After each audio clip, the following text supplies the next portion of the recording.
মুহাম্মাদুর রাসূলুল্লাহ সাল্লাল্লাহু আলাইহি ওয়াসাল্লাম। দরুদ শরীফ আল্লাহুম্মা সাল্লি আলা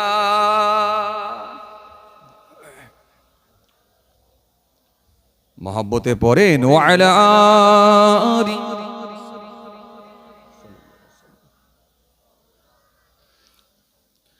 وقال الله تعالى في كلامه المجيد والفرقان الحميد إن الله لا يغفر أن يشرك به ويغفر ما دون ذلك لمن يشاء ومن يشرك بالله فقد افترى إثما عظيما وقال النبي صلى الله عليه وسلم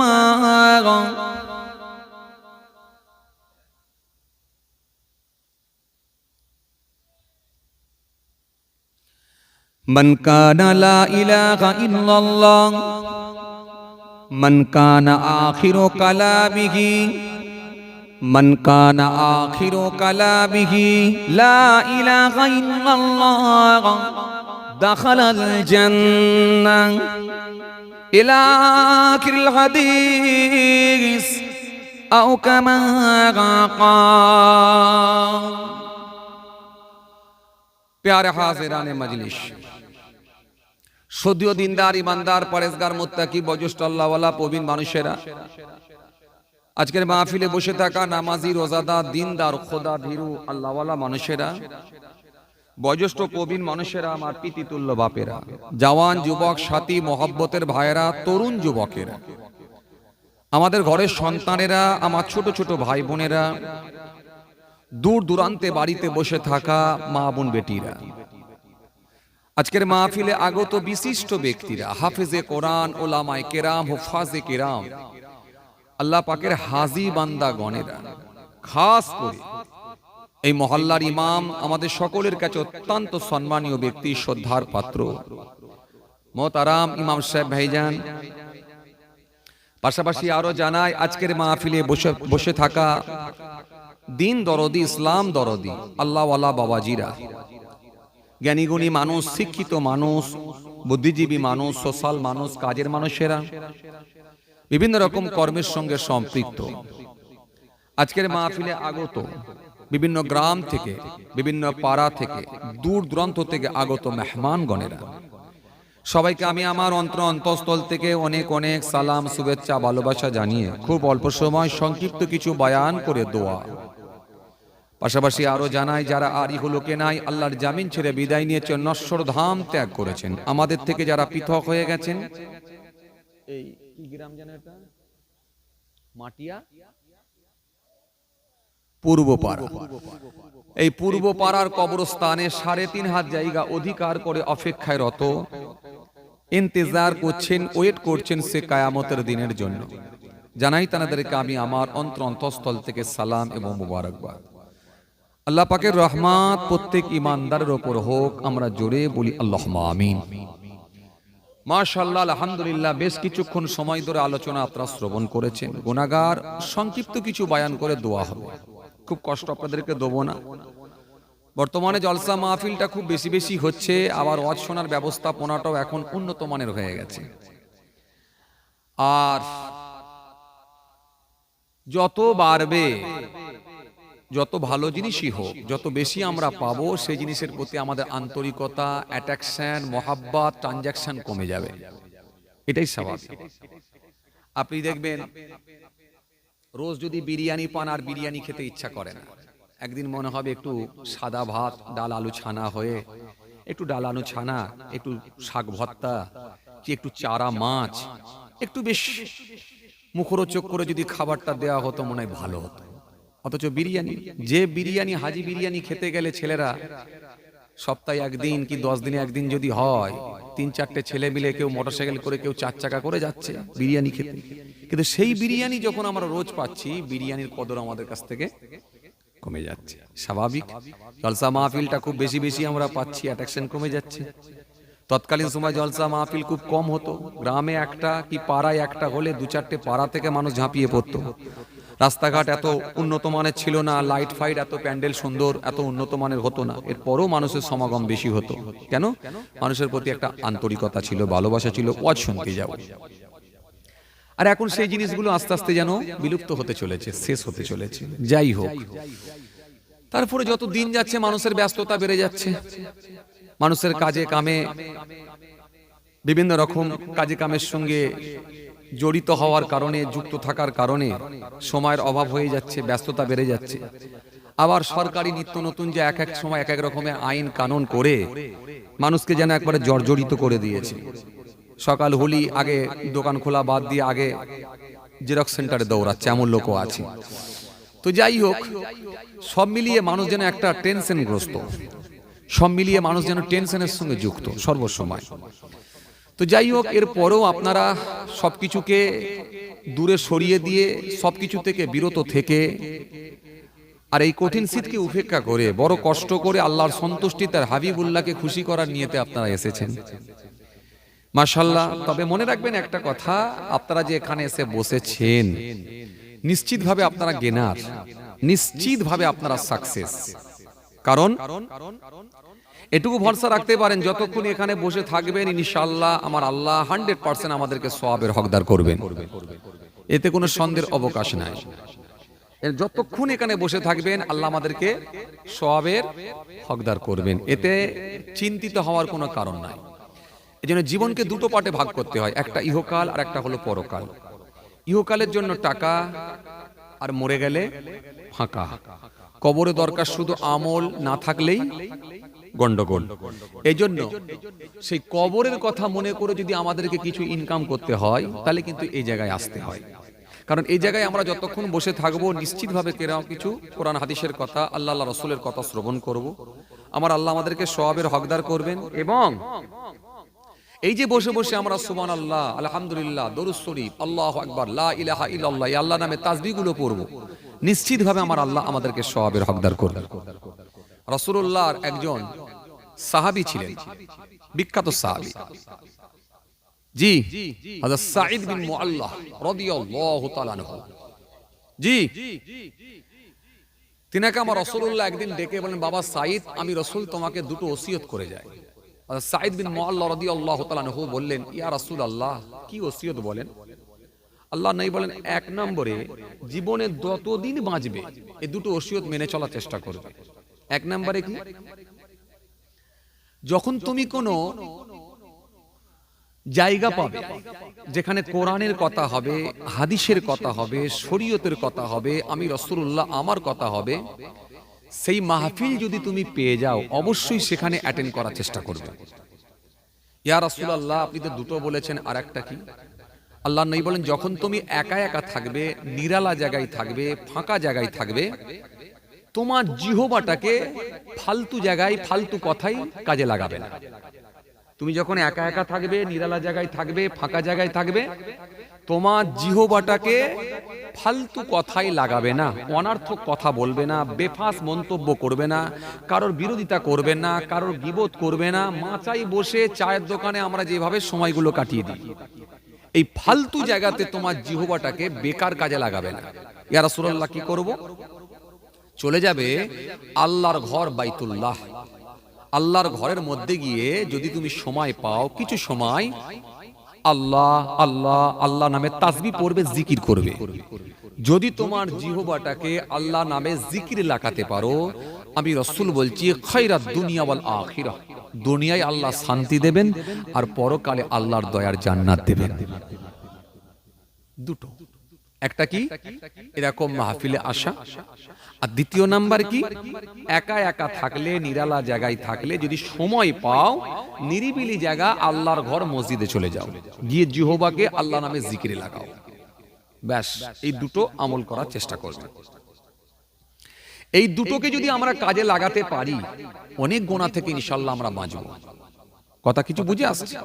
কেন কিছু মানুষ আছে দেখবেন, তাদের দাড়ি আছে, নামাজ আছে, রোজা আছে, জিকির আছে, তাসবিহ আছে, কিন্তু চায়ের দোকানে বসা অভ্যাস করে ফেলেছে, মাচাই বসা অভ্যাস করে ফেলেছে, যেখানে মানুষজনের গ্যাদারিং হয় সেই জায়গায় বসাই অভ্যস্ত হয়ে গেছে, যার কারণে কিছু অনার্থক কথা, কিছু বেফাস মন্তব্য, কিছু আন্দাজে কথা, কিছু ধারণা করে কথা, কিছু পরে সমালোচনা করার জন্য আস্তে আস্তে দেখা যাচ্ছে সেই লোকগুলো তাদের ঈমান আমলের ক্ষতি করে ফেলে।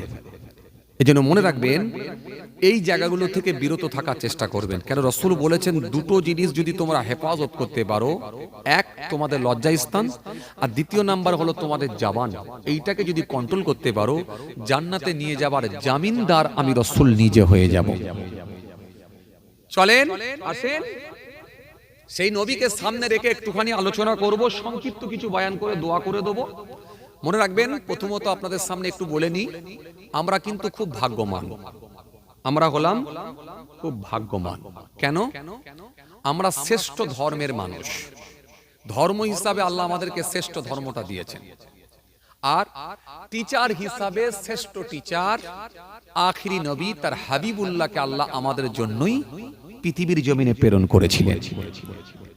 আর আর গ্রন্থ হিসাবে শ্রেষ্ঠ গ্রন্থ, শ্রেষ্ঠ কেতাব কালামুল্লাহ কোরআন শরীফটাও আল্লাহ আমাদের জন্যই দিয়েছেন। সারা পৃথিবীতে কম বেশি প্রায় 800 থেকে 850 কোটি মানুষের বসবাস, 4 থেকে 4,500 ধর্ম আছে, কিন্তু তার ভিতরে শ্রেষ্ঠ ধর্ম সেটা হলো ইসলাম ধর্ম। কোরআন শরীফ আপনাকে সুন্দর করে জানিয়েছে, আল্লাহ রাব্বুল আলামিন বলেছেন 3 পারা 11 পৃষ্ঠা, ইন্নাদ দীনা ইনদাল্লাহিল ইসলাম। আল্লাহ বলেন আমার কাছে মনোনীত ধর্ম, শ্রেষ্ঠ ধর্ম সেটা হলো ইসলাম ধর্ম। মহব্বতে বলবেন না, একটু জোরে বলবেন না? তাহলে সেই মনোনীত ধর্ম, শ্রেষ্ঠ ধর্ম আল্লাহ আমাদের জন্যই করে দিয়েছেন। সেই শ্রেষ্ঠ ধর্মের মানুষ হিসাবে আল্লাহ আমাদেরকে কবুল করে নিয়েছেন। সেই ধর্মের আমরা মানুষ, সেই ধর্ম অবলম্বী মানুষ আমরা, সেই ধর্মের অনুসারী আমরা। আর কি গ্রন্থ হিসাবে কালামুল্লাহ কোরআন শরীফ শ্রেষ্ঠ গ্রন্থ। জি, কালামুল্লাহ কোরআন শরীফ আল্লাহ আমাদের জন্য তার হাবিবুল্লাহর উপরই প্রেরণ করেছিলেন। জোরে বলবেন না? আর কি রাস্তা দেখানেওয়ালা, পথ দেখানেওয়ালা একজন টিচারকে আল্লাহ মনোনীত করেছিলেন। তিনি হলেন তিনার হাবিবুল্লাহ হযরত নবী মুহাম্মদ মুস্তাফা সাল্লাল্লাহু আলাইহি ওয়াসাল্লাম, যে নবী বললেন আনা খাতিমুন নবী লা নবিয়্যা বা'দি, আমি হলাম জগতের শেষ নবী, আমার পরে আর কোনো নবী আসবে না। সেই নবীকে আল্লাহ আমাদের জন্য পৃথিবীর জমিনে প্রেরণ করেছিলেন। যে নবী সম্পর্কে আল্লাহ বললেন, ইয়া আইয়ুহাল্লাযীনা আমানু ইসতাজিবু লিল্লাহ ওয়া লির-রাসূল ইযা দাআকুম ইয়া আইয়ুহাল্লাযীনা আমানু লা তারফাউ আসওয়াতাকুম ফাওকা সাওতিন নবী। কোরআন বলছে মা আতাকুম রাসূল ফাখুযুহু ওয়া মা নাহাকুম আনহু ফান্তাহু। এই পৃথিবীর মানুষ, আমার রাসূল তোমাদেরকে যে আদেশ করেন তোমরা স্বতঃস্ফূর্তভাবে গ্রহণ করো, নবী যেগুলো তোমাদেরকে বারণ করেন সেগুলো থেকে বিরত থাকো। কেন নবীর আদেশ আর নিষেধ মানি আমি আল্লাহ, আমারই আদেশ আর নিষেধ। জোরে বলবেন না? যে নবী এমন একজন নবী, এমন একজন টিচারকে আল্লাহ ভালোবেসে পৃথিবীর জমিনে আমাদের জন্য প্রেরণ করলেন, যিনার তুলনা হয় না, যিনার জোড়া হয় না, যিনাকে আল্লাহ সমস্ত রকমের জ্ঞান দিয়ে জ্ঞানান্বিত করে পৃথিবীর জমিনে আল্লাহ প্রেরণ করেছিলেন। সমস্ত রকমের জ্ঞান, চন্দ্রের জ্ঞান, হাওয়ার জ্ঞান, তারার জ্ঞান, চাঁদের জ্ঞান, গ্যালাক্সির জ্ঞান, পাহাড় পর্বতের জ্ঞান, কোন জ্ঞানটা আমার নবীকে দেওয়া হয়নি? কোন শিক্ষাটা আমার নবীকে দেওয়া হয়নি? এজন্য as a teacher, as a leader, as a commander, as a professor, Muhammad সাল্লাল্লাহু আলাইহি ওয়াসাল্লাম has been the most practical and most successful of all prophets. কি দেয়নি আমার আল্লাহ? এই জন্য পৃথিবীর জমিনে আমার নবীর কোনো উস্তাদ নাই। কেন? উস্তাদের সামনে ছাত্র দাঁড়ালে তার মাথা নিচু হয়ে যায়, তাকে খাটো হতে হয়, ছোট হতে হয়। তার মধ্যে একটা শিষ্টাচার রাখতে হয়, আদব রাখতে হয়। পৃথিবীর জমিনে কোনো উস্তাদ যদি নবীর থাকতো তাহলে নবীর সম্মানের হানি হতো। এই জন্য পৃথিবীর জমিনে কোনো উস্তাদের প্রয়োজন হয় না। আমার নবীর উস্তাদ সরাসরি আমার আল্লাহ নিজেই হয়ে গেছিলেন। মহব্বতে বলতে পারেন না? এই জন্য আমার নবীকে আমার আল্লাহ এমন জ্ঞান দিয়েছিলেন, নবীর জোড়া আর হয়নি।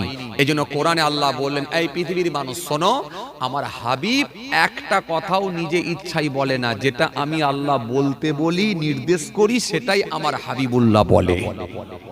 মহব্বতে হয় না?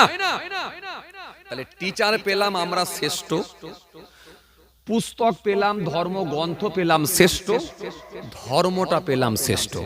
তাহলে আমাদের কালচার, আমাদের আখলাক, আমাদের ব্যবহার, আমাদের চরিত্র, আমাদের হাঁটা, আমাদের খাওয়া, আমাদের লেবাস পোশাক, সেটাও ভিন্ন ধর্মের মানুষের থেকে আলাদা হওয়া দরকার আছে না নাই? আছে না নাই?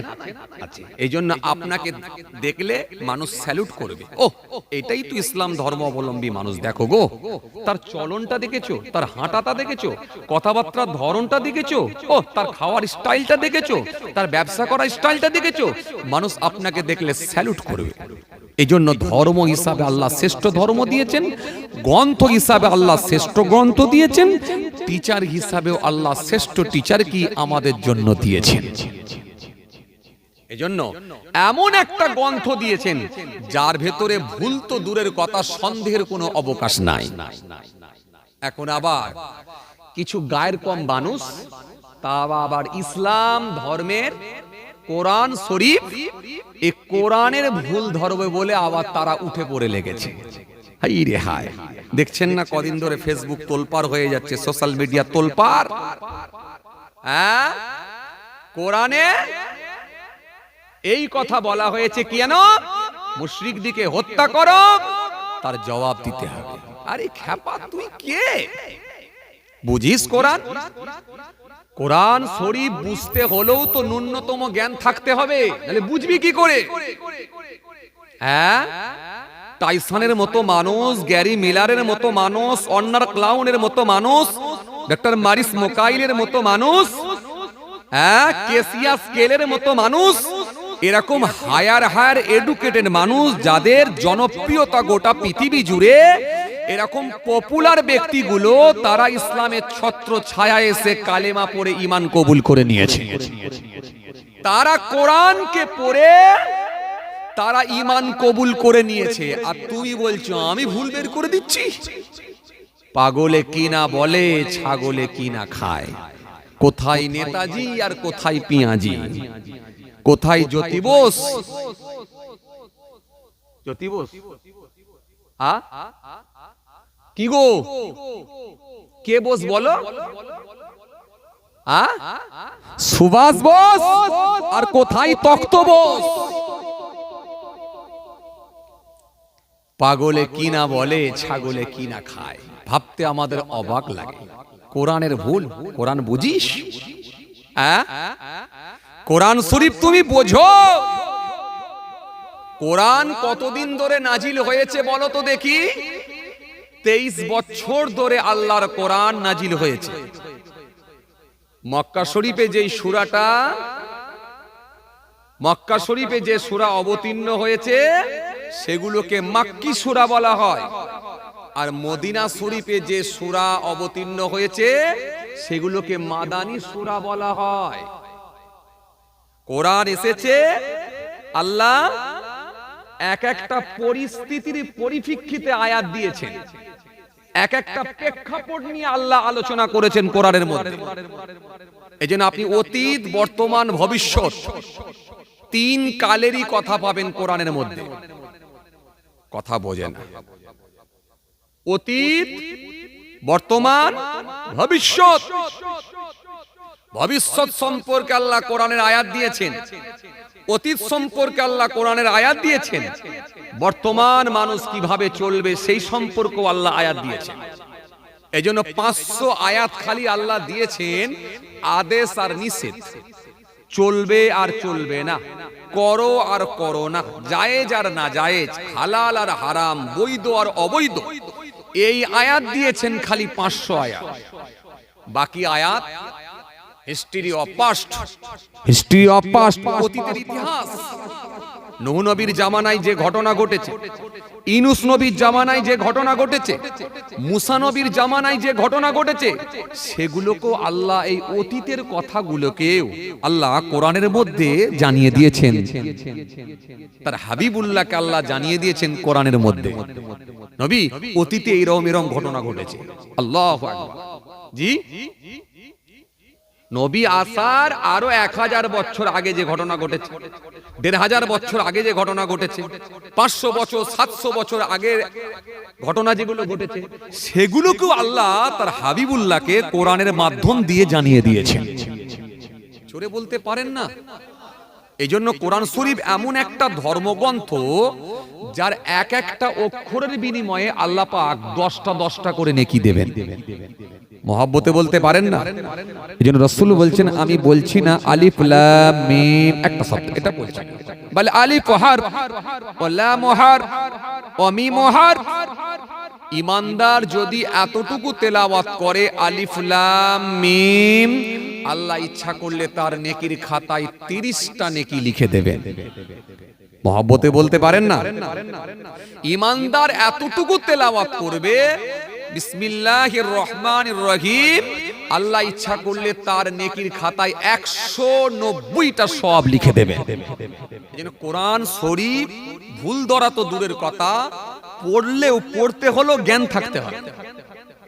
এই জ্ঞানটা না থাকলে কোরআন পড়তে পারবে না। এই জন্য বাচ্চা বয়স থেকে আমরা মাদ্রাসায় পাঠাই, মক্তবে পাঠাই, কথা বলে না। এই মাখরেজ তাকে শিখতে হয়, কোরআন শুদ্ধভাবে পড়তে হয়, কোরআন শুদ্ধভাবে পড়তে হয়। আপনি জানেন না, বড় কাপ লাম উল, উল মানে বলো, আর যদি এটাকে ছোট কাপ উচ্চারণ করা হয় কুল, তার মানে খাও। কত তফাৎ হচ্ছে বুঝতে পারছেন?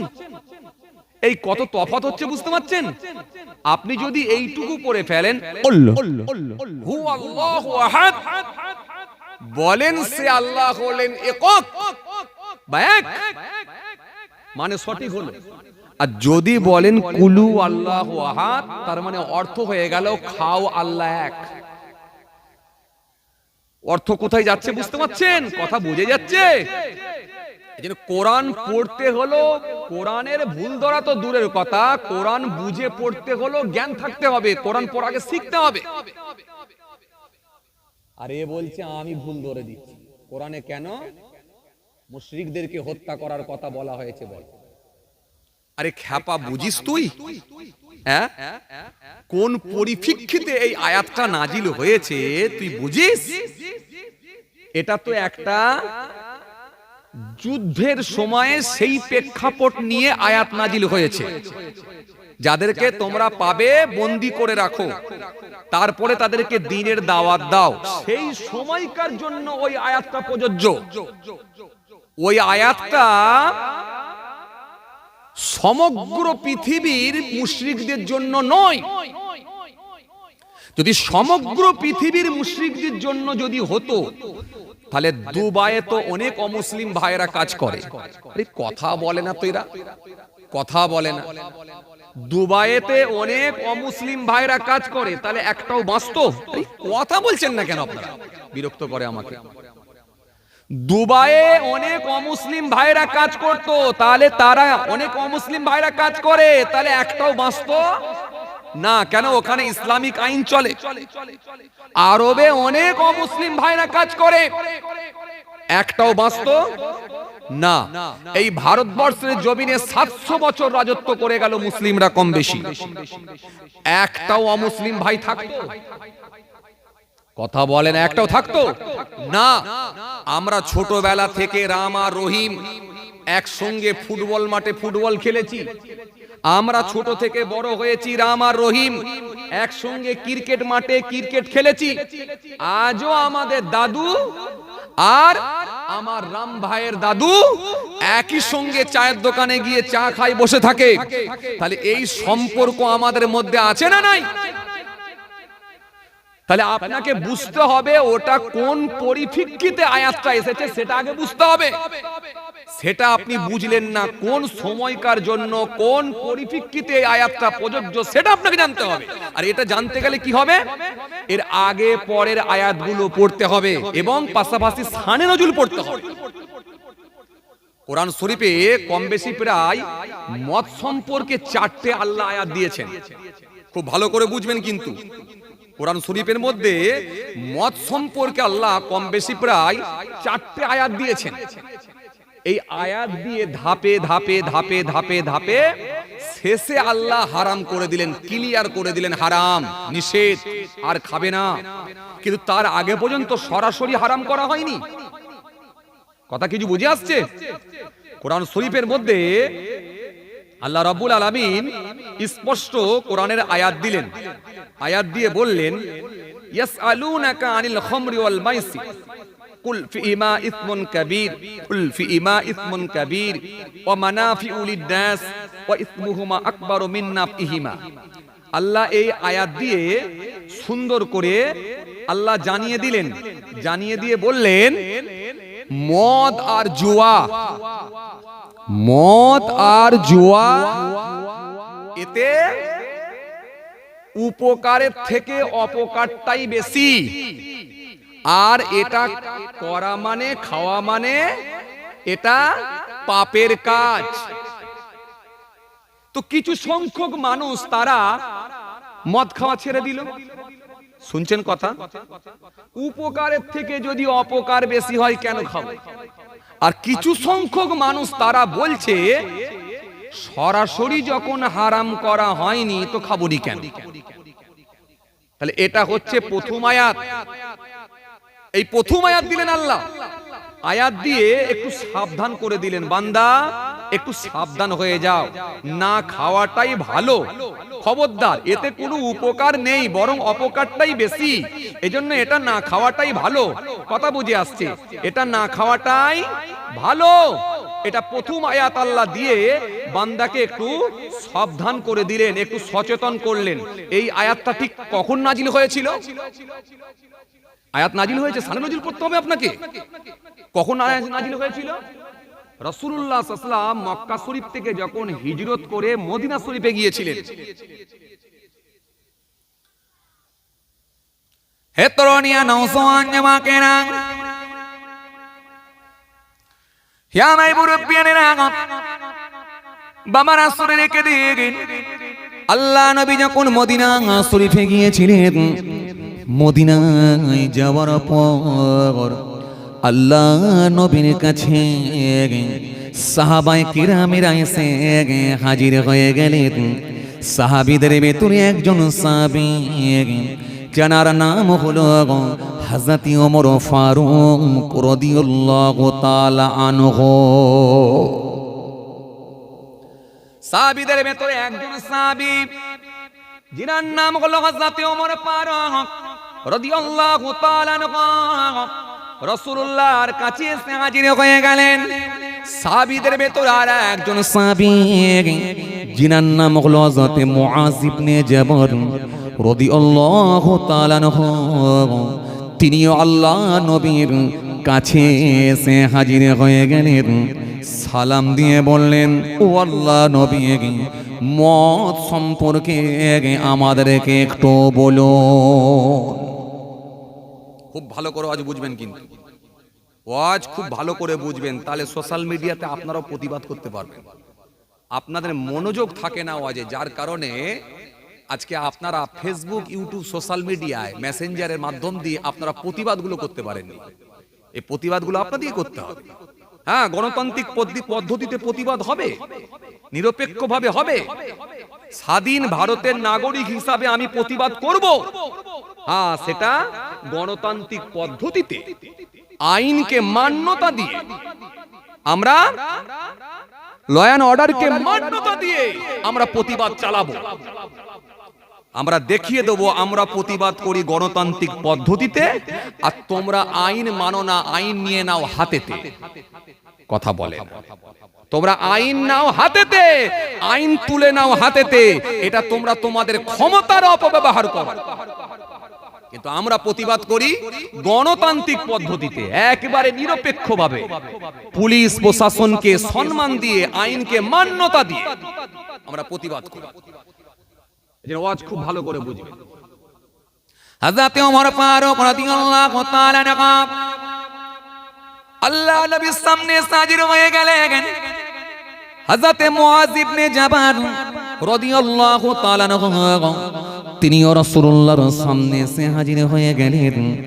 ইয়া রাসূলুল্লাহ ওয়া ইয়া হাবিবাল্লাহ, হুজুর বিয়াদবি নেবেন না হুজুর। ও আল্লাহ নবী, মদ সম্পর্কে একটু আপনি আমাদের বলুন, কেননা মদ খেলে মানুষের সেন্স চলে যায়, কেননা মদ খেলে ঝগড়া অশান্তি বৃদ্ধি পায়, ধন সম্পদ নষ্ট হয়ে যায়, জুয়া খেললে ধন সম্পদ নষ্ট হয়ে যায়, মদ খেয়ে খেয়ে মানুষের জীবন বরবাদ হয়ে যায়। ও আল্লাহ নবী, মদ সম্পর্কে একটু আপনি আমাদের বলুন। মক্কা শরীফ থেকে হিজরত করে যখন মদিনায় গিয়েছিলেন, মদিনায় যাওয়ার পরে সাহাবীদের সঙ্গে এই কথা হচ্ছে। আল্লাহ নবী সেই সময় সাহাবীদেরকে উত্তর দেবেন। আগে আমি আপনাদের বলেছি, আমার নবী একটা কথা নিজে ইচ্ছায় বলতেন না, যেটা আমার আল্লাহ জানাতেন সেটাই আমার নবী উত্তর দিয়ে দিতেন। এই জন্য আমার রাসূলুল্লাহ ওয়েট করছেন, সঙ্গে সঙ্গে আমার আল্লাহ আয়াত দিয়ে জানিয়ে দিলেন, ও আমার হাবিব বলুন, ইয়াসআলুনাকা আনিল খামরি ওয়াল মাইসির কুল ফীমা ইসমুন কাবীর ওয়া মানাফিউ লিন-নাস ওয়া ইসমুহুমা আকবারু মিন নাফিহিমা। আয় আমার দোস্ত, আয় আমার হাবিব, আপনি বলে দেন, এর মধ্যে কোনো উপকার নাই, অপকারটাই বেশি, উপকার কিছু নাই। তবে মদ খাওয়া মানে নিশ্চিত ভাবে সে মানুষটা পাপের লেখা হয়, নিশ্চিত ভাবে সে মানুষটার খাতা হয় পাপ বলে লেখা হয়, গুনাহ বলে লেখা হয়। এজন্য মদে কোনো উপকার নাই, অপকারটা বেশি।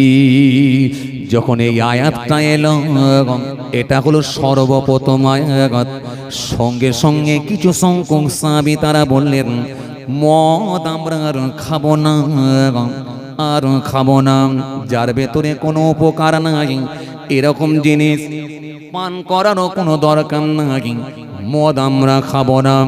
আর কিছু সংখ্যক মানুষ তারা বলল, যেহেতু সরাসরি ভাবে হারাম হয় না, তাহলে কেন খাবো না? কথা বলে, এটা কি করা হলো? আরে কি করা হলো?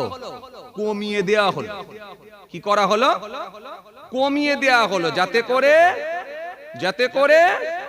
যাতে করে কমে যায়,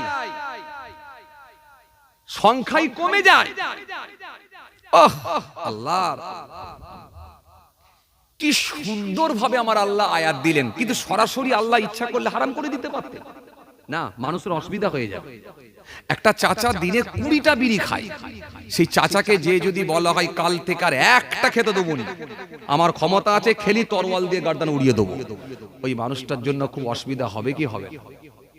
যা বাবা, হ্যাঁ না কিছু বলেনি, হবে কি হবে না? লোকটা বলবে, বাবু ওহ একেবারে এত কড়াকড়ি আইন, একটু যদি আস্তে আস্তে ছাড়তে দিত আমাকে, যদি বলতো 2-5টাও খাও তবু একটা ঠিক ছিল। কথা বলে না, যেখানে আমি সারা দিনে রাতে ঘুমানো পর্যন্ত 20টা খেতাম, সেখানে না হলে 5টা খেয়ে কাটাতাম। কিন্তু সরাসরি একবারে একদিনের মধ্যে ছাড়া যায়, এটা আমার জন্য কি কষ্টকর নয়? আল্লাহ একটু দমিয়ে দিলেন, অত্যাধিক মদ খাচ্ছে একটু দমিয়ে দিলেন, কিন্তু সরাসরি ভাবে হারাম করেননি। বললেন এতে উপকার থেকে অপকারটাই বেশি, আর এটা খাওয়া মানে পাপের কাজ, এটা না খাওয়াটাই ভালো। এটা খাওয়া মানে পাপের কাজ, না খাওয়াটাই ভালো। কিন্তু সরাসরি ভাবে পুরোপুরি ভাবে নিষেধ করা হয়। প্রথম আয়াত আল্লাহ দিয়ে দিলেন। কিছু সংখ্যক মানুষ তারা বলছে, যেহেতু এটা না খাওয়াটাই ভালো আল্লাহ বলেছেন, আর এতে কোনো উপকার নেই বলেছেন, তাহলে খাবো না। আর কিছু মানুষ বলছে সরাসরি ভাবে যখন হারাম করা হয়নি তো খাবো, অসুবিধা কি আছে, খাবো। কিছু মানুষ খাওয়া খেতে শুরু করলো আর কিছু মানুষ বন্ধ করে দিল, তাদের ভেতরে দুটো দল হয়ে গেল। কথা কিছু বুঝতে পারছেন? একটু কমিয়ে দেওয়া হলো। হে তরুণিয়া নওজোয়ান যুবকেরা, হে আমার মুরব্বিয়ানেরা, বাবারা শুনে রেখে দিন। এইভাবে আমার আল্লাহ প্রথম আয়াত দিয়ে বান্দাকে একটু দমিয়ে দিলেন, কমিয়ে দিলেন। এরপরে আমার আল্লাহ সুন্দর করে বললেন, ইয়া আইয়ুহাল্লাযীনা আমানু লা তাকরাবুস সালাম ওয়া আনতুম সুকারা। এরপরে আমার আল্লাহ একটা আয়াত দিলেন, দিয়ে বললেন, হে ঈমানদারেরা, তোমরা নেশাগ্রস্ত অবস্থায় নামাজের নিকটে যেও না। কথা শুনছেন তো? শুনছেন কথা? তাহলে উত্তর দিতে পারবেন না, আপনাদেরও মাথায় ঢুকে রয়ে যাবে যে অসীম সরকার যা বলেছে ঠিকই বলেছে। এই জন্য খুব ভালো করে বুঝবেন। এরপরে আমার আল্লাহ আর একটা আয়াত দিলেন, ইয়া আইয়ুহাল্লাযীনা আমানু লা তাকরাবুস সালাত ওয়া আনতুম সুকারা। হে ঈমানদারেরা, নেশাগ্রস্ত অবস্থায় তোমরা নামাজের নিকটে যেও না। নেশা যখন করবে ওই সময় তোমরা নামাজের নিকটে যেও না। তাহলে আগে বললেন উপকারের থেকে অপকারই বেশি, আর এটা খাওয়া মানে পাপের কাজ, না খাওয়াটাই ভালো। আর পরে আয়াত দিয়ে বললেন নেশাগ্রস্ত অবস্থায় নামাজের নিকটে যেও না। এবারে এই আয়াতটা কখন নাজিল হয়েছিল? আপনাকে আমি কি বলেছি, কোরআন শরীফ নাজিল হয়েছে এক একটা প্রেক্ষাপটে, সিচুয়েশনের উপরে। আয়াত আল্লাহ দিয়েছেন সিচুয়েশনের উপরে। এইজন্য তিন রকম আয়াত আছে।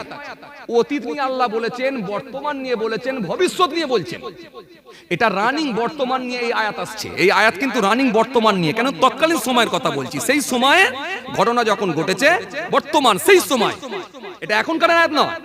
সেই সময় যে ঘটনা ঘটছে সেই সময়ে সেই সময়কারে আল্লাহ এই আয়াতটা দিয়ে দিলেন, সেটা বর্তমান আয়াত দিচ্ছেন আল্লাহ। এটা কেন এলো শোনেন। এটা আসার পেছনে একটা কারণ আছে। কি কারণ?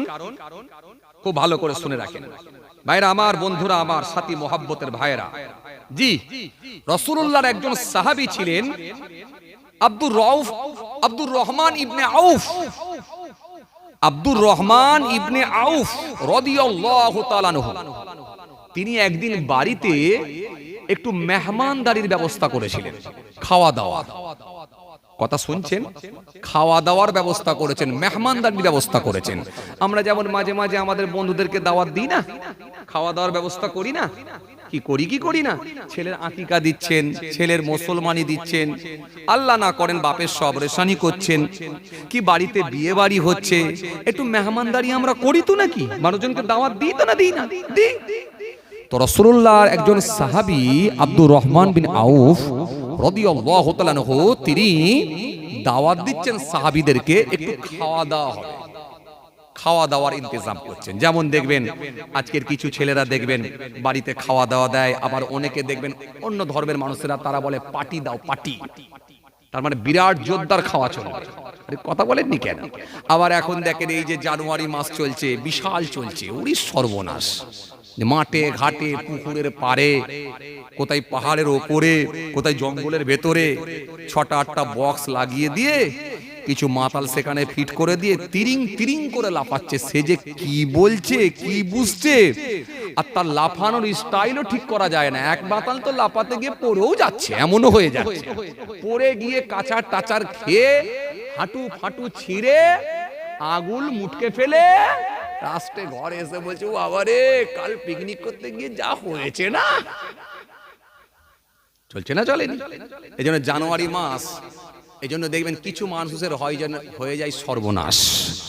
জানুয়ারি কিছু মানুষের হয় দেখবেন কোল খালি, কোনো কিছু মায়ের হয় দেখবেন কোল খালি। জানুয়ারি মাস কি সর্বনাশ, কথা বলে না যে চলে সারা জানুয়ারি মাস ধরে, ডিসেম্বর মাস ধরে চলে, এগুলো দেখবেন যে। তো আব্দুর রহমান বিন আউফ রাদিয়াল্লাহু তাআলা আনহু তিনি বাড়িতে একটু খাওয়া দাওয়ার ব্যবস্থা করেছেন। কথা শুনছেন? খাওয়া দাওয়ার ইন্তজাম করেছেন, ব্যবস্থা করেছেন। হে তরুণিয়া নওজওয়ান জামাকেরা, হে আমার মুরব্বিয়ানেরা, বাবারা সুরে রেখে দিয়ে কিতাবের মধ্যে পাওয়া যায় সাহাবী বাড়িতে খাওয়া দাওয়ার ইন্তজাম করেছেন, অন্যান্য সাহাবীদেরকেও দাওয়াত করেছেন, সবাই দাওয়াত গ্রহণ করেছেন, ওই বাড়িতে এসে খাওয়া দাওয়া করেছেন। খাওয়া দাওয়া করে শেষে একটু জমিয়ে মদ পান করেছেন। তখনও তো হারাম ছিল নি। আরে কথা বলে না, আরে কথা বলছেন না কেন? এখন হারাম হয়ে গেছে বলে তো আমরা খাইনি, নাহলে এখনো মানুষ চালাতো। কথা বলছেন না কেন? চালাতো না? হ্যাঁ, হালাল খাবার আর কিছু বাকি রেখেছেন? উরি সর্বনাশ! হালাল খেতে খেতে খেতে খেতে খেতে খেতে বিড়ি শুরু করলো, মাকরু শুরু করে দিল। তারপরে বিড়ি শুরু করতে করতে লাস্টে আবার দেখা যাচ্ছে হারামও খেয়ে ফেলছে কত লোক। কথা বলে না। বলবে হুজুর মদ তো খাইনি। আরে মদ তো খাননি তো কি হয়েছে? সুদ তো খান। কথা বলে না। আরে সুদ তো খাননি তো কি হয়েছে? বিবিকে তো মহিলা সমিতির হেড বানিয়েছেন তো, নাকি না বানাননি? তাও চা বাবা, হ্যাঁ না কিছুই বলে না তো এরা। আপনাদের দিকে চলে না না এসব জিনিস? হ্যাঁ, একটু লজ্জা না করে বলেন না মুখ ফুটে যে হ্যাঁ চলে, মাশাআল্লাহ, এই তো ভালো লাগলো। সত্য কথা তো বলতে হবে যে মদ খাননি ঠিকই, কিন্তু সুদ তো খান। সুদ খাননি ঠিকই, মাঝে মধ্যে বাই চান্স একটা করে লটারি কাটা হয়। কথা বলে না। না তাও হয় না, তাও হয় না। মাটিয়া বাজারে যখন